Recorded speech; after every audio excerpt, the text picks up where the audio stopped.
अभी हम लोग कंपाइलर डिजाइनर पढ़ेंगे। अटेम्प्ट है कि वन गो में पूरा करेंगे ऐसा। तो अभी वेरियस फेजेस ऑफ कंपाइलर देखते हैं पहले क्या रहते हैं। तो सबसे पहले हम लोग के पास एक हाई लेवल लैंग्वेज रहता है, वो हम लोग देते हैं पहला फेज जो कि है प्री प्रोसेसर को। ठीक है, फिर उसका आउटपुट रहता है प्योर हाई लेवल लैंग्वेज, वो हम लोग देखते हैं क्या रहता है। फिर वो नेक्स्ट फेज को जाएगा जो कि है कंपाइलर। फिर उसका जो आउटपुट रहता है कंपाइलर का जो है असेंबली लैंग्वेज। ठीक है, वो जाएगा असेंबलर को, जो कि एक अलग नेक्स्ट फेज है।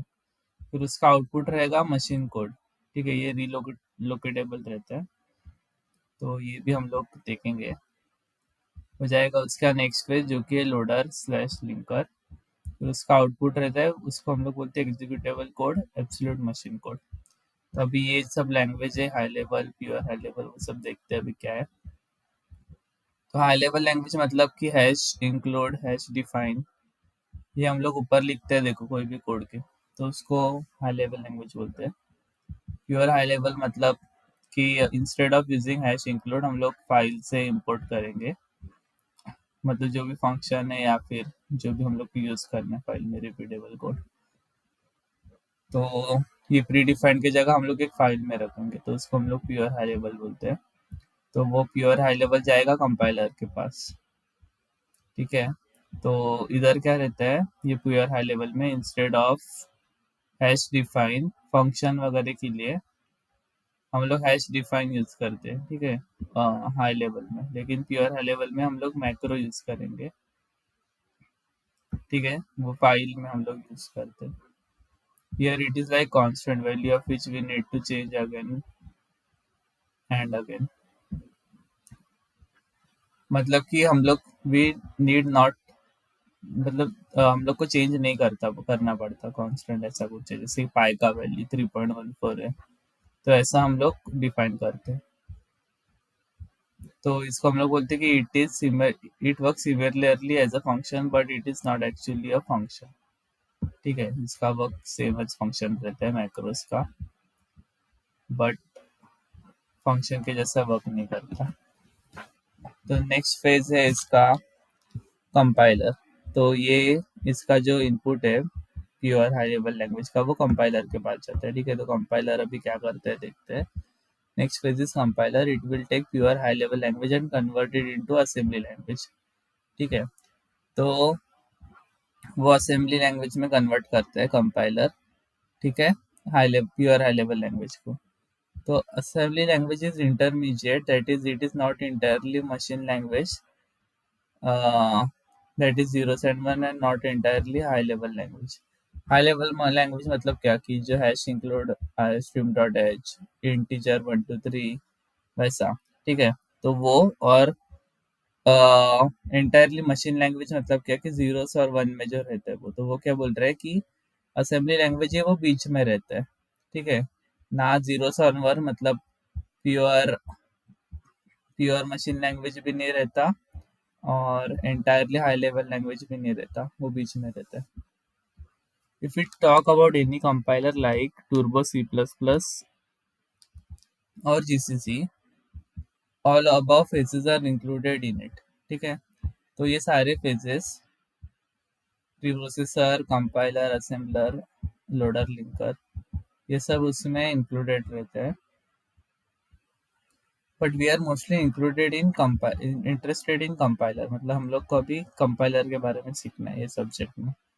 सो in this subject we will study about it. Okay, तो let's see phases available in compiler. तो ये अभी हम लोग ने फेजेस किसके देखे, कंपाइलर के फेजेस देखे। ठीक है, तो अभी हम लोग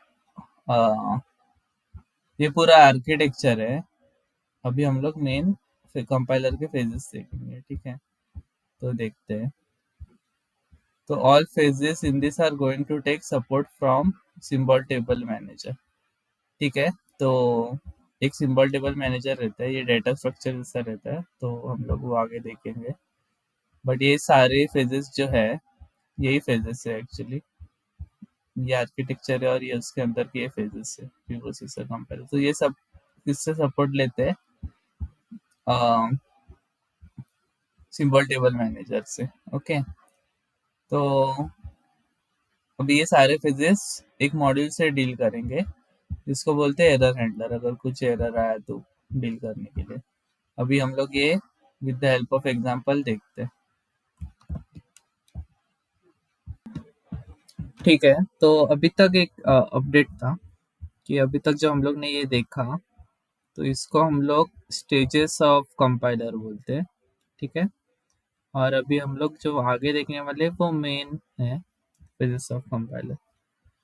तो हम लोग स्टार्ट करते हैं फिजिक्स से। तो पहला फेज है लेक्सिकल एनालिसिस। ठीक है, तो हाई लेवल लैंग्वेज रहता है, उसका इनपुट जाता है लेक्सिकल एनालिसिस को, फिर वो स्ट्रीम ऑफ टोकन्स जनरेट करता है। ठीक है, वो जाता है सिंटैक्स एनालिसिस को, फिर वो एक पार्स ट्री बनाता है।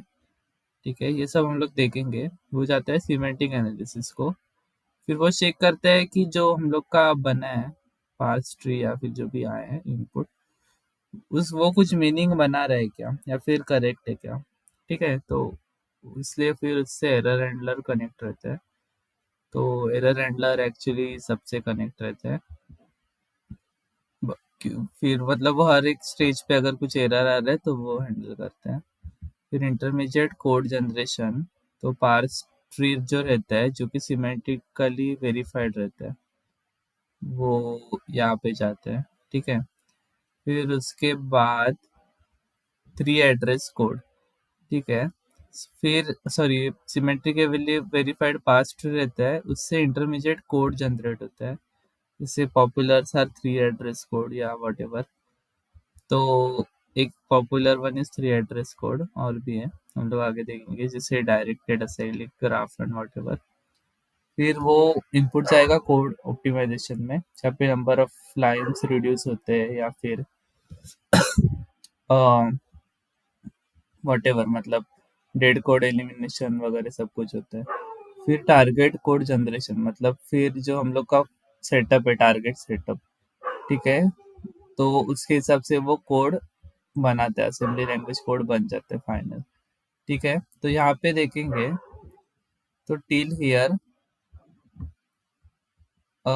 ये रहता है फ्रंट एंड। ठीक है, और ये जो रहता है लास्ट वाला पार्ट, ये दो, ये ये है बैक एंड का। ठीक है, ये बैक एंड है। तो अभी हम लोग ये डिटेल में देखते क्या है। तो ये सारा सिंबल टेबल से कनेक्टेड रहता है, तो ये as a data structure act करते हैं। तो सिंबल टेबल के बारे में आगे डिटेल में पढ़ेंगे। तो अभी एक एग्जांपल लेते हैं कि लेक्सिकल एनालिसिस कैसा वर्क करता है। ठीक है, तो ये एक बार मैं क्लियर कर देता हूँ, इट विल बी हेल्पफुल। तो अभी हम लोग लेक्सिकल एनालिसिस के बारे में देखेंगे।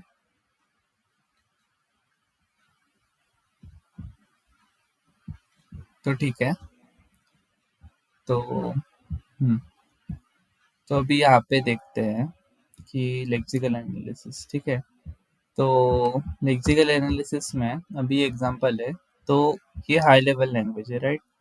तो ये वाला हाई लेवल लैंग्वेज है, तो ये जाएगा लेक्सिकल एनालिसिस में। तो ये क्या करेगा कि इसको टोकन्स में ब्रेक करेगा। ठीक है, तो ऐसा हर एक प्लस को भी हर एक को इंडिविजुअली वो टोकन लेगा ऐसा। ठीक है, तो here main purpose of lexical analysis is input, that is lexemes. तो ये जो इनपुट आया, इसको वो लेक्सिम्स बोलता है लेक्सिकल एनालिसिस, उसको कन्वर्ट करेगा into stream of tokens and ignoring comments. तो इसको स्ट्रीम ऑफ टोकन जैसे मैंने बताया ऐसा, तो हर एक को ऐसा ब्रेक करेगा। ठीक है, इवन ये इज इक्वल टू एक्स सबको, और इग्नोरिंग कमेंट्स, जो कमेंट्स है उसको इग्नोर करेगा ब्रेकिंग करते टाइम। इतना ही काम रहता है।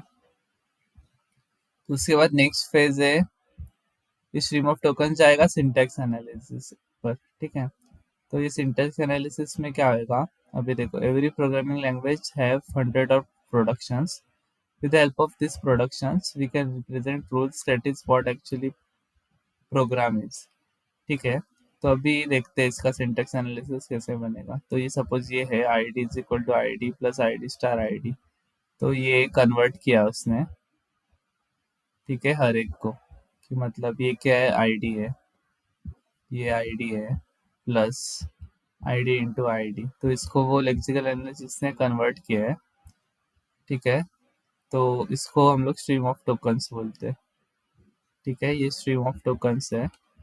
तो अभी ये स्ट्रीम ऑफ टोकन्स यहाँ पे सिंटैक्स एनालिजर पे गया है। तो अभी ये कैसे वर्क करेगा देखते हैं।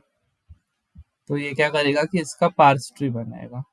ठीक है, तो ये एस इज इक्वल टू, तो एक साइड आईडी दिया इज इक्वल टू, फिर ये उसका उसने ग्रामर बना दिया। ठीक है, फिर इसके हिसाब से ऐसा ट्री बनेगा, is equal to ID plus, यहाँ पे आप देख सकते हैं ID plus ID into ID. तो ये ऐसा ग्रामर के बेसिस पे वो बनाता है। तो फिर वो ग्रामर और ये पार्स ट्री मतलब वो जाता है सिमेंटिक एनालिजर के पास। ठीक है, तो अभी क्या होएगा कि सिंटेक्स एरर वगैरह रहेगा, तो यहाँ पे वो डिटेक्ट होएगा। ठीक है, कि input is according to rule given और नॉट, तो ये रूल जो रहता है उसके हिसाब से है कि नहीं। तो syntax analyzer is a parse tree, it will be given to semantic analyzer. तो ये जो पार्स ट्री है वो सिमेंटिक एनालिजर को एज ए इनपुट जाएगा। तो semantic analyzer verifies whether given input is meaningful और नॉट। तो ये सिंटैक्स एरर है ना, ये सिंटैक्स एनालिजर ही करेगा, सिमेंटिक एनालिजर नहीं। ठीक है, क्योंकि यहाँ पे देखेंगे कि हर एक जो है, जैसे कि ये सिंटैक्स एनालिसिस भी है, वो एरर हैंडलर से कनेक्टेड है, तो वैसे है। तो ठीक है, तो सिंटैक्स एनालिजर भी syntax error verifies syntax analyzer करेगा, और semantic analyzer verifies whether the input is meaningful और नॉट। तो अभी इसका एग्जांपल देखते हैं। एग्जांपल है if a is equal to b plus c. ठीक है, तो इसका देखते हैं। तो ए है वो वेरिएबल रहना चाहिए कि इसमें, राइट, क्योंकि यहाँ पे एडिशन हो रहा है। तो वो एरे वगैरह रहेगा या कुछ और रहेगा तो चलेगा नहीं, तो वो एरर देगा, मीनिंगफुल नहीं है इसलिए। So we can call output of semantic analyzer as semantically verified parse tree। ठीक है, तो हम लोग ऐसा बोल सकते हैं उसको, ये semantically verified parse tree। Now this semantically verified parse tree will be given to intermediate code generation। तो अभी ये semantically verified parse tree है, वो intermediate code generation को देगा। ये वाला है, अभी ये जाएगा parse tree intermediate code generation के पास। तो अभी intermediate code generation क्या काम करता है देखते हैं। ठीक है, तो जब ये इंटरमीडिएट कोड जनरेशन है, तो वो क्या करता है कि इसको पार्स ट्री जाएगा सिमेट्रिकली वेरीफाइड, तो वो 3 एड्रेस कोड बनाता है। मतलब और भी है इंटरमीडिएट कोड जनरेशन के, बट मोस्टली वो 3 एड्रेस कोड बनाता है। मतलब कितना भी बड़ा हो एक्सप्रेशन, वो उसको ऐसा बनाता है कि उसमें सिर्फ 3 ही रहेंगे, 1 2 और ये 3, ऐसा मैक्स टू मैक्स 3, उससे ज़्यादा नहीं रहता। तो मोस्ट पॉपुलर वही, मतलब ज़्यादा भी रहते, तो most popular is 3 address code, that is maximum any line we can have 3 addresses. ठीक है, तो एग्जांपल दिया है t1 is equal to b to c, b2 is equal to a plus b1, x is equal to t2। ठीक है, तो इसका मतलब क्या है कि आ, अभी यहाँ पे देखेंगे तो ये t है, ये भी t है। ठीक है, तो देखते हैं। तो b इंटू सी, तो a प्लस बी इंटू सी, तो a प्लस बी इंटू सी है, रिप्रेजेंट कर रहे हैं। ओके, तो ऐसा 3 एड्रेस कोड में इसको रिप्रेजेंट किया है। ठीक है, यहाँ पे देखेंगे मैक्स टू मैक्स 3 एड्रेस है, इधर भी 3 एड्रेस है और इधर 2 एड्रेस है, like this we represent. So TLDR for every other operating system, it is going to be same, only last two phases are going to be different, are different for different operating system, that is they are platform dependent। मतलब क्या कि अभी यहाँ तक intermediate code generation तक सारे operating system के लिए सेम रहेगा। ठीक है, अभी लास्ट टू जो रहता है वो डिफरेंट रह सकते हैं, तो उसके वजह से ये फ्रंट एंड है और ये बैक एंड है, ऐसा हम लोग बोलते हैं। ठीक है, तो ये लास्ट वाला जो है, तो फिर वो हम लोग टारगेट कोड जनरेशन में जो हम लोग का टारगेट जैसे एप्पल रहेगा या जो भी है ऑपरेटिंग सिस्टम, उसके हिसाब से कन्वर्ट करके कर सकते हैं, तो पूरा कोड को रीराइट करने की ज़रूरत नहीं है। तो वैसे ही है, तो वही पॉइंट है ये। Till here, every operating system it is going to be same. Only last two phases are different for different operating system. That is, they are platform dependent. तो ये दो फेज है वो प्लेटफॉर्म डिपेंडेंट है और ये प्लेटफॉर्म इंडिपेंडेंट है। मतलब ये सारे कोई भी ओएस में चला जा सकता है, बट ये लास्ट टू फेजेस हम लोग को प्लेटफॉर्म के हिसाब से करना पड़ेगा। ठीक है, तो हम लोग देखते हैं अभी आगे। Okay, so that is if we need new compiler for new platform, just change last two phases and create new compiler. ठीक है, जैसे कि ये एंड्रॉयड के लिए सपोज बना है, तो हम लोग को मैक के लिए चाहिए कोड सेम, तो बस हम लोग को लास्ट टू फेजेस चेंज करने हैं, बाकी same, we can use same, तो उससे हम लोग को पता चलेगा। ठीक है, so by taking intermediate code optimizer is going to reduce number of lines। ठीक है, तो अभी इंटरमीडिएट कोड जो जनरेट हुआ है, code optimizer is going to reduce number of lines. तो इंटरमीडिएट कोड क्या जनरेट हुआ है कि ये राइट, तो इसमें कितना लाइन्स है, 3 लाइन्स है। तो अभी ये क्या करेगा उसको कि एडिशनल जो है, जैसे कि ये अनवांटेड है बराबर, यहाँ पे आप देख सकते कि x is equal to T2 है, तो इसको ही मतलब x बोल सकते थे, तो ऐसा वो ऑप्टिमाइज करेगा। ये देखो, इसको ही डायरेक्टली x बोल दिया, सेम ही है, ए प्लस बी इंटू सी, वही है जो ऊपर था। ठीक है, तो अभी ये कोड ऑप्टिमाइज होने के बाद ये पहला फेज था बैकएंड का। अभी नेक्स्ट फेज है सेकंड वाला, टारगेट कोड जनरेशन। तो वो क्या करेगा कि असेंबली लैंग्वेज में कन्वर्ट करके, जो कि 0 एंड 1 से, तो उसके लिए ये ऐसा सिंटेक्स लेते हैं। ये अ, जैसे अभी मल्टीप्लाई है, तो रजिस्टर 1 और रजिस्टर 2, तो अभी ये क्या करेगा कि रजिस्टर 1 की वैल्यू रजिस्टर 2 से मल्टीप्लाई करेगा। ठीक है, फिर ऐड क्या करेगा कि R0 की वैल्यू और R2 की वैल्यू ऐड करेगा, फिर ये मूव करेगा R2 की वैल्यू X में जाके स्टोर करेगा। तो ये कैसा रहता है कि मल्टीप्लाई करेगा R1 इंटू R2। ठीक है, यहाँ पे अभी दिया है कि R1 मतलब क्या है, B। ठीक है, और R2 मतलब क्या है, C। मतलब C में C का वैल्यू रजिस्टर 2 में स्टोर किया और A का वैल्यू रजिस्टर 0 में। तो वो क्या करेगा, हम लोग को अभी क्या चाहिए था, ए प्लस बी इंटू सी बराबर, तो बी इंटू सी पहला चाहिए, तो बी इंटू सी क्या है, R1 और R2 बराबर, तो वो मल्टीप्लाई किया R1 और R2 को और R2 में स्टोर किया, जो रहता है राइट साइड में, उसको उसमें होएगा स्टोर। फिर अभी ऐड। ठीक है, तो ऐड क्या करेगा, ये ए की वैल्यू R0 मतलब ए प्लस, अभी इसमें क्या वैल्यू स्टोर था R2 में कि R1 इंटू R2 बराबर, तो R1 इंटू R2 क्या है, बी इंटू सी बराबर। तो फिर वो स्टोर हुआ R2 में, अभी ये R2 में वो स्टोर हुआ ये वाला वैल्यू। ठीक है, तो फिर अभी R2 का वैल्यू x में जाएगा, मतलब ये वाला वैल्यू ही जाएगा x में। तो हम लोग को ऐसा टारगेट कोड मतलब असेंबली लैंग्वेज में ऐसा कन्वर्ट होता है। तो till ICG we will call all phases as front end. तो इंटरमीडिएट कोड जनरेशन तक हम लोग फ्रंट एंड बोलते हैं, last two phases we call as back end. तो ये हम लोग ने पढ़ा है। ठीक है, आगे का हम लोग देखते हैं।